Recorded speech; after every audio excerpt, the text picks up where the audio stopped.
machine à grande vitesse migeni ma papa ngeli vitesse à presse 100% héritier Watanabe angolé kabwani moko za ko inda héritier Watanabe boss live, c'est-à-dire les loto sur na sentir na staff bato ba soutenir héritier Watanabe na Angola ba bisenga papa ngeli foya to développer to beta kati quoi ndenge la ndenge idéologie na ntanga ba kombo te lito kende déjà to kutana na les amis d'héritier Watanabe Angola quand il est bino. Déjà bonjour à Alex Mundai. Ouais, bonjour. Toi, tu es en direct à RTVC1, à Internet, c'est pas n'importe quoi, la biso na Congo 10, aussi présenté na bota là. Ouais, je m'appelle Alex Mundai. Donc, na présence nanga, je soutiens Kaya Watanabe, donc héritier Watanabe, yango et sangisi biso à lelo, pour parler sur retour na eli sous na Luanda. Donc, tous ensemble à biso nyonso, donc mbiaka pena na kata mboka. Donc surtout sangani boye poto pesa poids pour par rapport à oyo à la biso comme spectacle comme show ya la fois passée ya ngwana tout sangani ce soir pour to rakoyebisa que donc azapena le bienvenu na kata Luanda soit encore pour la deuxième fois. Voilà. Merci salut biso bien salut biso tous belé. Bonjour. Ouais, bonjour. Pourquoi c'est présenté votre boîte? Ouais, c'est moi Antonio number 1. Ndika mda loiba mbiaka pena mboka oyo expérience ebele na makambo ya muziki. Toaki na héritier na événement na toaki na liboso mais to sentir bena que artiste nzela neza nzela neza polele kwa on tuzungi susu na deuxième tour. Ouais, merci salut biso papa kuna na suka. Bonjour, bonne tarde. C'est bonjour, bonne tarde. On s'est présenté na votre boîte là. Bon. Comme on a dit tout, ming bébé na combo dit tout les boss. To vandi apona makambo ya héritier retour na ye. Lokola bana mboka ba sepela ki bien te yango mona zongi l'Atlantique ndeka tolobaki. To na position li kofi. Touro ben Atlantique ye moko. Mutazata ko déranger te ye moko to zela ya. Yango na kana mkusi na lobi. Tout bana na yo Alex Mundai wa déjà combo de bana Angola, sera déjà combo mais kokota makambo héritier ndo sokota ngo na tina kati bongo mabete. Non, on a habité ma béponi, hein. Donc, ils ont ma bête, ils ont choisi à Moutoua. Donc, Moni, depuis vraiment Tobani Mambo Wenge, j'étais vraiment grand fan, fanatique, Yahweh Ranson de la forêt. Et puis, avec beaucoup de déceptions, il y a des jeunes artistes Nabiso, grand, tout ça, petit, déception par rapport à la façon d'être, la façon de vivre. Moi, je n'ai pas approché qui n'a pas hérité dans toutes les carrières, mais na yoka musique mais l'approche c'était que tant on a en octobre. En tout cas, c'est un petit, ouais, c'est un makas, nanini. Donc, la façon à Solaki. Et puis na façon d'encadrement du groupe nae na bureau nae et puis na musique à betaki biso tout voilà qui vraiment émis to sepela ki makambo vraiment non. En tout cas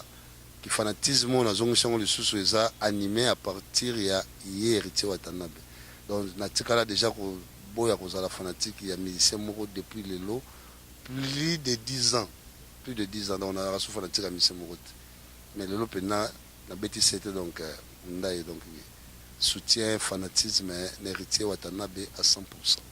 Ça la bien été, Mundai, quelque part, vous avez producteur, vous avez un grand artiste Namboka Oyo, vous avez un poids, mais le petit position, Alex Mundai, comme Mouni, nous avons déjà, nous avons un garçon angolais, nous avons un millier, au petit position à Wata. Quelque part, la relation artiste au Bengisa, nous avons au Bengisa. Et ça la déserte. Donc, si on a parlé de déception par rapport à l'artiste Moussous, on a autant à Bakombote. Avec le premier jeune, Nakata Luanda, donc premier numéro 1. Donc, sans contradiction pour droit de réponse à non. Donc, premier jeune, en 2008, dans Sali Show, il y a artiste Moro A, on a signé à Mouneni. Autoben a signé Karl Marx. Na Betty Ferregola. Après, il y a Didier Lacoste. Après, il y a la production, il y a JDT. Il y a tant d'autres. Donc, mais bon, de reparler dans les détails. Mais héritier, na salle production te, na kabeli na ngai pété, mais amour wana ya la kisinga, ya viennaie, ya ngwana pe ngana zozong sera même amour. Donc c'est un petit hasard vraiment, ce que bien été de balbaraza voyou, hasard bandit, hasard boyé, mais na ko approcher bon, biso toza bato totangi ba classe, totangi ba université, to sala ka to kenda msala to ba responsable de bato belé ba na simana biso. Donc to approcher mutu mo te to ebike, vi na epeza bien te atambola bien te ba sala bien te. Surtout approcher par rapport ya OIA la qui comme image, ya OIA to monier comme image, donc c'est un jeune moi féliciter à soutenir. Donc à sa jeune carrière, faut soutenir, il faut passer ma beau pas que ne liboso. Tout héritier Watanabe. Pas un mois, pas 2 mois, héritier à Zonga Sou, na Luanda. Et ça pour ma ramassage, il s'est mis toujours quand Azozon a rapport à sentiment. Bon, na accompagnant Koya héritier. Premier concert à Bétéré na Sinafrica. Deuxième concert à Bétine à Piscine Alvalade. Ti à Kesoyo. Ti à Zongikin. Donc vraiment, moni erreur mo boza na musique congolaise. Écoute tricage, ba propos négatifs et là trop. Espèce à valeur te na forme de musique na biso. Moni héritier vraiment en vrai dit c'est un jeune oyo à réussir vraiment parcours na Luanda.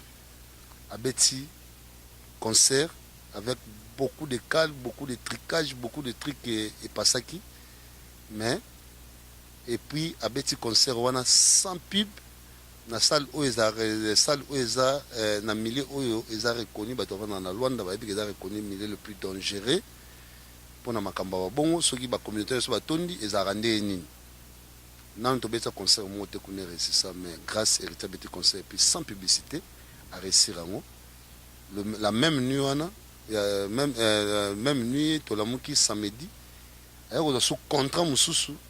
bah ça publicité coûte le même jour on a ka bouche à l'oreille le kai makasi a beti ndenge ba to ba mona ba image et puis na butu wana kaka to la muki tito comme lundi bah on zoyer bah ça le contrat ba memé na soyo. Vraiment c'était la très très belle musique. On a senti que tempo na la musique, tempo na 4x4, on a senti un mouvement pas héritier. Donc la musique est là où est la mutema. Musique est là où donc bâtiment on a tempo on a on a peine pesé sur le lot que nazo se retrouver sur une bêtise na mwamba na bêtise monde na linga kitoko wana. Donc on a robina l'aise na retokaté na oza pena ndenge zalaka donc voilà. Tu manges que héritier zaino na ngolo to na kini. Non bakali zaki makasi awa na Luanda. Na kini ngana zalati tozo yo ka kaka tozo forcer mais na Luanda moi j'étais présent biso beto zaki bateau vraiment que surtout kota ki makambo nda ko approcher héritier poto longola non bakali wana pour biso to zalaka to ko mona te mutu mokaye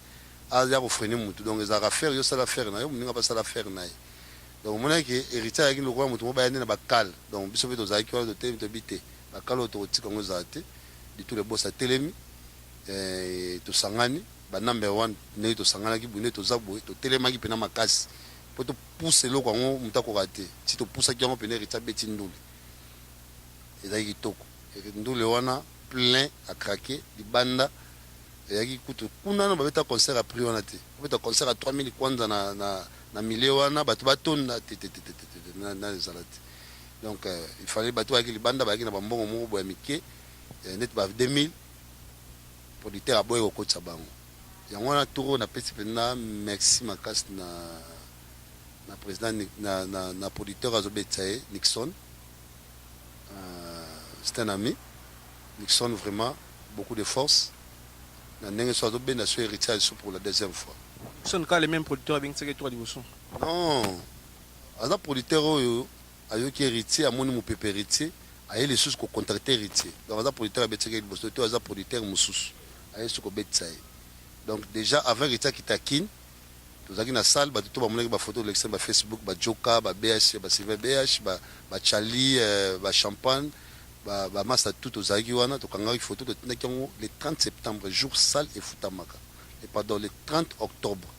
jour salle et futamaka et puis les jours suivants asali contrat na producteur azuki donc ndenge akendaki wana donc richard eza na makambo tu tozozela kaka nde azonga. Mundai parce que héritier album auto c'est la première album na vie parfois ce que sur album yango bimi esimbite pour ya ba vene pe belé et bima esimbite esimbate ba vene pe belé ba sala ba disque esimbate disons so héritier watanabe obino tout bon espoir que osimba so le esimbite album héritier boke yo kosimba te na l'artiste belé ba sala pe esimbate non forme ni esimba te puisque déjà succès amsusu ebeti bien te bato bayoki yango te eyokani te. non batalaka makambo ngo ye déjà aza na succès kuti sans album et bon avec album imagine quelque chose bato nde tozoya baconcert wana tozoyoka bagi malela tozoyoka batezo mputu tozoyoka banzembo ka ya kala mais tozobina donc wana tobina na biso kaka donc misiki azosala eza misiki oyo mpe tolingi tosepeli nango donc voilà badate baconcert héritier bino mo bokalaka ngo to producteur motakalaka non tokala ngo biso eza ezali ye musicien na producteur bamusicien atali programme na ye et puis abisi ke producteur apesi ye jour ya ta mpe na programme namoni ke esimbi abeta 19 décembre yango wana puisque aza moto sponsorisé na jote mpela donc la jeunesse ya mpela ya parti au pouvoir donc bango mutu basengaki ke batia mpe maboko na nsima makambo wana mpo bamonaki anguma wana esamaki na aéroport non et puis tokomi na bapériode mpe ya makambo oyo ke bato oyo bakonzi bato oyo baza na mapinga balingaka mpe mopepe bapréfere bazwa mopepe wana ya wata baya nango sina makambo na bango coïncidaka kaka soki baninga bana concert okomi lokola deuxième fois moi passé ezalaki même date même jour na weranson igwe oyo aturo même baprès jour donc fallait obeta samedi hier obeta dimanche si je me trompe pas eza na kaka coïncidence réseau kende baki tembe wana oyo azolobaki na tembe donc neti alingaka approuvé bato ke fallait pas okobete ke non intact mais eza na kaka coïncidence so otali siko en vrai dit donc moto azwaki date moto ya liboso eza héritier soki moto oconfirme biso moto azwaki date moto ya liboso eza héritier wana selon yo selon nga te selon réalité puisque soki boke batuna badate héritier afuti salle au moins 2 mois avant concert na ye teke biloko wana yango moto ekabola mokili yango moto ekabola ngola bino bozalaka na mboka oyo lelo angola ekomi divisé par des production ya ndeko na biso mosusu wana oyo bato ebele bayebi ndire baproduction ya bakongolais mosusu ezokwesaka baproduction na ye nayebi te so okomi mpesi normal pourquoi pas que baproduction na biso eza koinsame na baproduction ya bato mosusu donc il faut faire ça vice versa parce que eloko na banda lisusu eza nango kaka coïncidence eza nango te ke baprépare mpona kotia kitembe mpona kotia soki kinini rien à voir loin de là biso moko tozala na mboka oyo tokabwana na biso te bato bakokabwana te musique nde eza choix goût ya chacun de nous donc oyo apréféré abeta ayoka héritier oyo apréféré ayoka nzimba ayoki na ye ntimba donc sans problème na yo donc voilà merci toro moko mana suka mais toza nanu programme ni bwana mpona héritier stratégie ni bokoza nango mpona arrivé nene aéroport et puis babarbeki nde tomesa nango avant milisa ya bo barbeki nayebi te so baorganize ndeni napesi lisusu vraiment force et courage na Nixon puisque c'est lui qui a signé le contrat qui a assumé la production d'Héritier Watanabe donc beaucoup de courage et beaucoup de force alors production jour il y a concert il y a Héritier il y a le 19 décembre il y a année courante mais le programme est aboué donc tout le 5 décembre donc premier samedi du mois nous avons un grand match à football il y a tous les amis de Wata donc tu dis que tous avons amis de Wata Utamabor Petrangol Ojaenda Kuka Palanka Mayanga Ilia Martz Kasenda tous les amis de Wata tu beta match moro na terrain à Aza donc tous 5 ans na Alain Visor bamasatu baya tosangana bamemela biso kaka nde banderole t-shirt kuna bakokuta déjà number 1 de tous les boss si basombi déjà bantaba na masanga komela mpona au moins 1000 personnes donc eza déjà donc eza quantité masanga ya komela na ya kolia eza mpona 1000 personnes donc toza na mposa au moins ya 1000 personnes na terrain wana baya bamemela biso kaka nde t-shirt na banderole eloko tosenga yango wana terrain eza déjà loué eza na place moko terrain wana eza na place VIP eza terrain ya équipe ya aviation nationale ya mboka oyo toloue yango et puis après wana tovanda biso nyonso après match toya kovanda biso nyonso na restaurant manzombe na rue à 15 na Marthe donc rue à 15 bien en français ba rue 15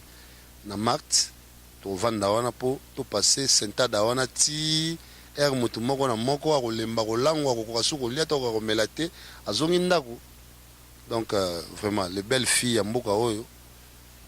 ba beau garçon ba vrai jo ba ozana biso wana donc voilà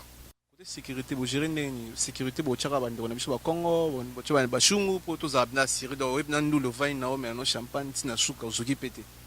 bi concert héritier ezali sponsorisé na Jota Impela, donc la jeunesse ya Impela. Batali que le plus jeune de la musique congolaise, c'est Héritier Watanabe. Nous en avons fait il y a 50e anniversaire, il y a jeunesse ya Impela. On va choisir Héritier. Donc on a toute forme de sécurité. Sécurité civile, sécurité ya TENI, sécurité ya PEM, ya police, forces armées. Donc sécurité, ça va nous tomber dans le soloté. Oh, il y a autant de monde qui a magamboana. Il y a un pour les gens qui sont Mukonzamboka, on a maman Mukonzamboka, le président de la République, parti na ye. Oya obebe ça m'a fait na bango. Bango peut baza na kata salle. Donc ba continuer ne baza na kata salle. Là, il faut vraiment que yo sala ke bapo obebe ça vie na hote. Ouais. Merci Tomo zape yo mote. Mukonza bisu pa lo baboni. Ouais, ça va. Maramutu nenka kiwana. Maramutu zo kitoko ma mérité na moment eza pena ba mbiaka. Bato bazana ba expérience, bato bazana ba AVC zo kage. Expérience ya boulot, bato bazana ba na ba kombo mo te ko mutazuluka bato ba ye. So yo oza Antonio number 1. Na ma mérité oza nani po yo sani. Tena ma mérité nenga okike. Eza na ngote ko to ye ko forcer nzoto. To ende ko kolakisa bato ke makambo oyo ne tozo yamba héritier na deuxième tour eza pona artiste sepana biso pe to sepela po to sepela ki mais to sepela muki to lingi to sepela pena to sepela ningi po to yate ko biso mto bandiango makambo oyo bandiango banana king l'héritier déjà ça confère ke bato na kisasa do biso to sala ka continuité ya artiste po to moni nzela neza ko ya pena ouvert ya le reste ya ka yango to za soudé au moni ba mbiaka ba ya na ba bato pena ninga manunda avec toki to ba son ya ba la musique to son ya wenge musique à 4x4 donc soko lati pena ninga ya biso bato ne to lingana biso pena makambo ba mbiaka pena to ga pena makambo to ko soko na ningi soko ya kitoko po bato ne so ba sepela biso to sepela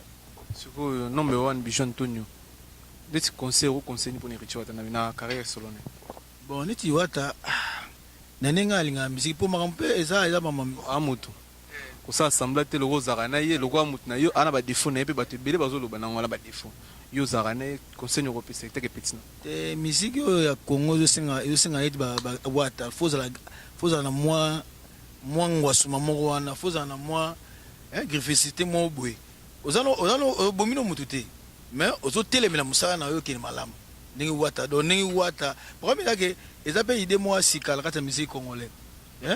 bato bazalaki na bango bato bazalaki na bango mais siko wata pa ye na image musuki neti ba biso pena bomona obeti tenyo kei eza te obeti couper mo te obeti pena teni po tenya ndule la po bato supe ba komi confusion po bana mo poleko ticket bato mo ka monter musique pena congolais singa teni biso bato beta ba teni na bamboko tout ça donc net nga na se retrouver donc what ezaka ke atuka to asimana sala boulot kitoko et puis to moni na so façon musique congolais on abanga na été et puis nazo remercier sous producteur en tout cas producteur asimba pena artiste aza na talent aza pena na talent en tout cas naobanga na ngani teloko te po eza pe kaka te ke soki yo yembaki yo moto osala musique congolais te musique congolais eza mpona bato nyonso oyo ebiso nzambe ndenge apesa mpe likabo pa héritier donc ndenge apesaki bato misusu mpe nde topala nga namoni héritier en tout cas courage ka asala ne ekeke nango bien bafleur nio okosopele kasi mais eza bafleur eza ebele neti biso ngai neti moto baordre esi napesi ye mpona na expérience nango eza te ko te oyo nakebeta moto moko boye tiekola te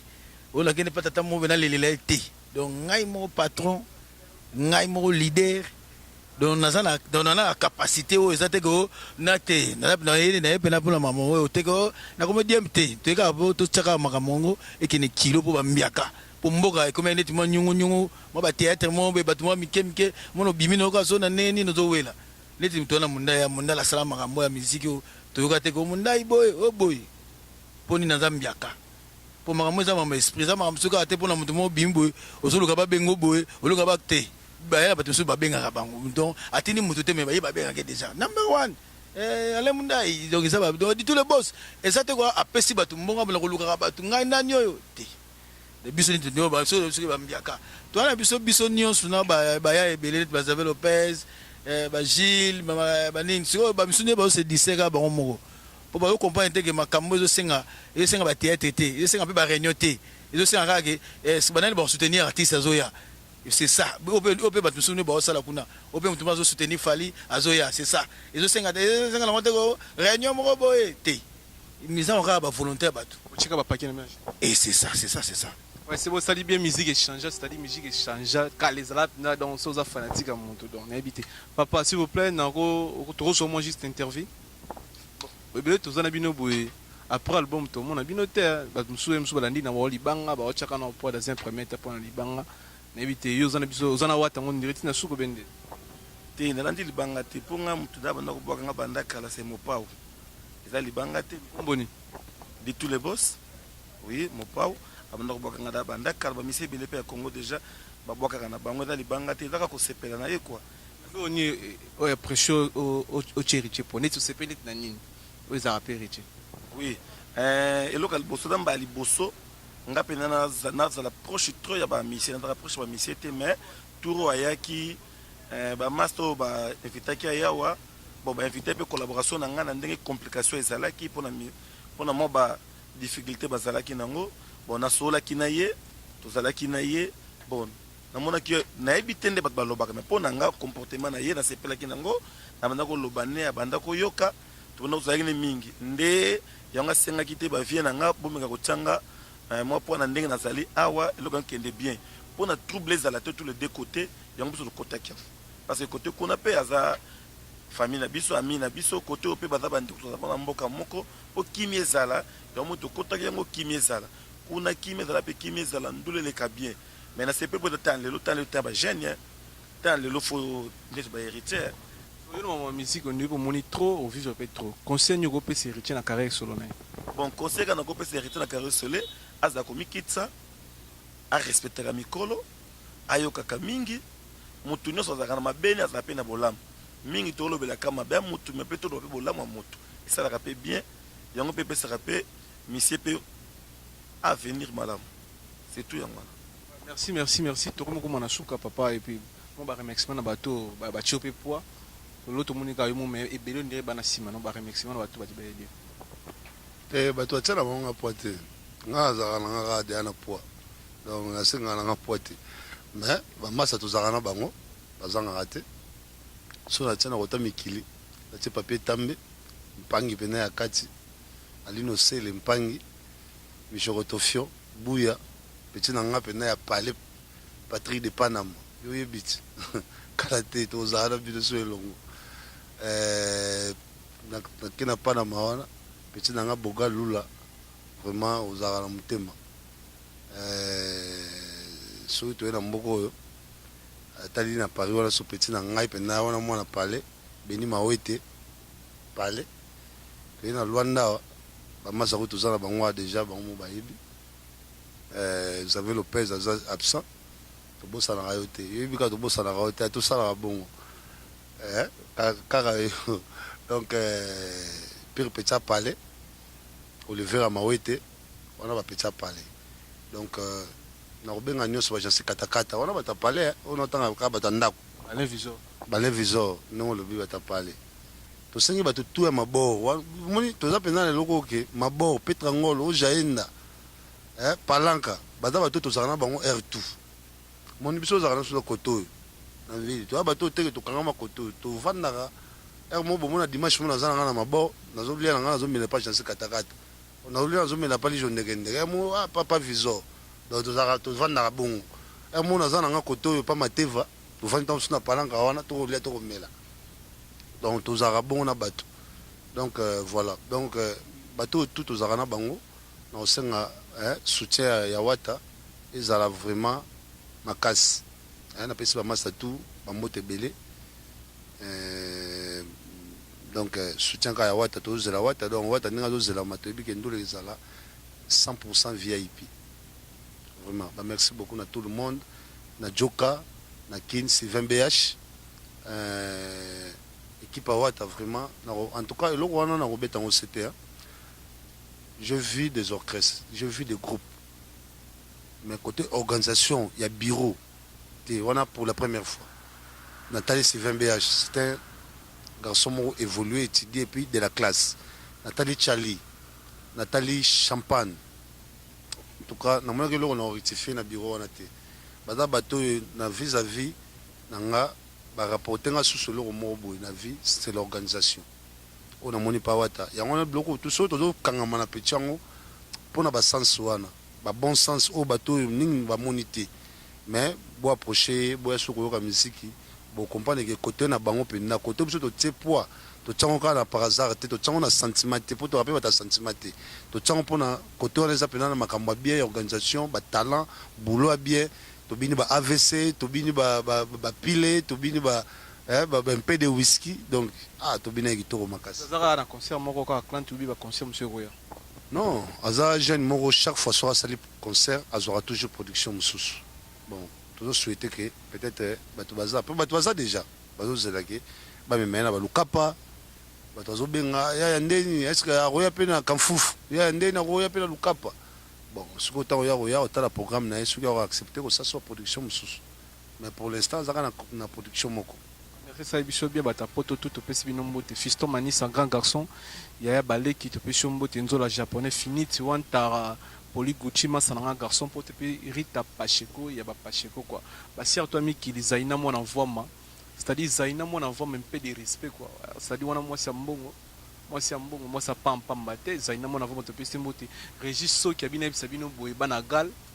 akomi Régis Soki lisu kaka ya forme ya pamba po to comprendre que Régis Soki azola etsa bana gal kaka te aomo la etsa bana Luanda na bana Congo o ba vivara ana Luanda c'est-à-dire to pesi mbote Régis Soki héritier vraiment c'était patron ya congolaise ba black te to pesi mbote peut-être za di ngandu full option to pesi ba to tumbote sele manzombi na lukapa bato to lukapa to zo lukapa kala trop te c'est-à-dire to pesi bino tout ba mbote quoi et ça dit biso bien to pesi bino mbote papi tout ça c'est-à-dire papi tout ça de la lingi bino mingi kini piston yango c'est-à-dire to c'est la bino ba fan héritier Watanabe c'est-à-dire ba fan héritier ba fan ya Weranson ba fan ya Fali staff ya Fali ala abu staff ngo ezame tout monde arabino te c'est-à-dire soki ba lobela ga te seki ba bangara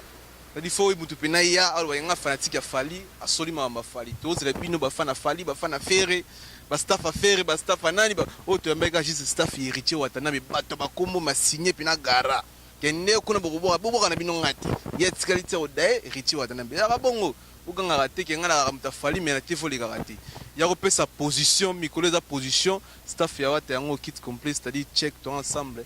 tout bolinga rabiso te yo sala bloquer une piste na longueur d'avance d'un fikula mon boss famille fikula mon moto pesi bino mbote quoi docteur Alphonse merci beaucoup pour l'opportunité ba tout bolinga bino mingi Joves Bilamba Miguel les jeunes patrons na Lukapa Gauskebe